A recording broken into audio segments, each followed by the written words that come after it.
Կենոն արտահերթ ելույթներ, պարոն Թորոսյան, խնդրեմ։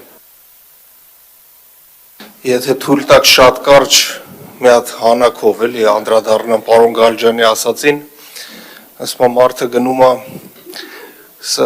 է սաղմանին, էլի պետքա գնա դրախտ է դժոխք, իրան մարդ բանը կանգնում է, սատանան ասում է, դե ինչ գնաց դրախտ դժոխք, հետաքրքիր է, արի նենց սիրուն ամեն ինչ,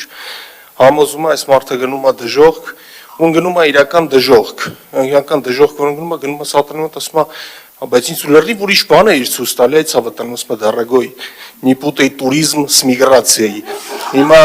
ասածս ինչին է վերաբերում, պարոն Գալջյան, եթե շատ սիրուն է բատոտը, կեղտոտը ու վտանգավոր, մենակ օդից եմ խոսում հիմա, դա արդեն խնդիր է, էլի։ Ինչ կապված է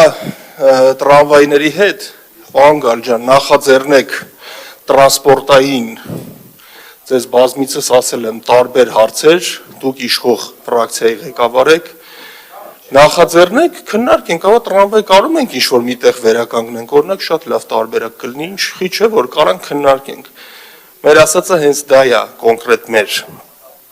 Եթե դուք ինչ-որ Ռոբերտ Քոչարյանի ժամանակի հետ խնդիր ունեք, ինձ մի խառնեք դրա մեջ։ Մենք կոնկրետ ասում ենք, ավելի էֆեկտիվ կառավարում կա, ստրատեգիապես ավելի լուրջ ծրագրեր կարելի է իրականացնել հենց այն բյուջեով թեկուզ, որով որ կա, եթե ավելի քիչ մսխվեն գումարներ, ավելի քիչ ծախսվեն, միջոցառումները ավելի գրագետ կազմակերպվեն, մեկ անձից շատ ավելի քիչ գումար գրվի եւ այո, մենք հաստատ որ ավելի մեր ուժը հենց հաստատ ավելի էֆեկտիվ կկառավարեր այս ամբողջ գործընթացները ու բոլոր հարցերը շատ ավելի էֆեկտիվ լուծված կլինեին։ Այլ